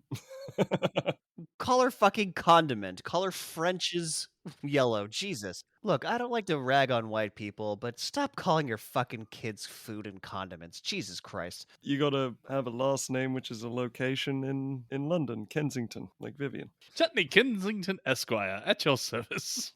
Anyway, let's get to this ludicrous trial. Oh my god. Okay, so how this fucking thing resolves itself is The dumbest shit. Anyways, Yep. Elle starts by making a statement, as opposed to what you actually do in a trial, which is questioning the witness. So her statement would immediately be objected to, overruled, and disregarded by the jury. And she shows off her knowledge of vocab words, and the judge calls her out on that shit. like, yes, I've been to law school. I'm a fucking judge. Yeah, I know what these words mean. Why don't you get to questioning the goddamn witness?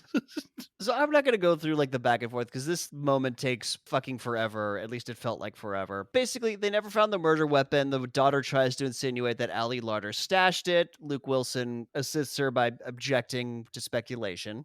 And then Elle wins the case by catching Chutney in a lie about getting a perm and then taking a shower. Yep. And that forces her to confess everything, Oh, yeah. Wasn't the police, wasn't, any of the numerous times she was questioned beforehand. No, it was this one moment. It was her knowledge of hair care that gave her the insight to call out a lie, which, as mentioned, the immediate breakdown and confessing confessing the crime herself because she didn't mean to shoot her dad. She thought it was Ali Larter coming through the door. So, manslaughter. And confession of attempted murder? Yeah, so she's got two things.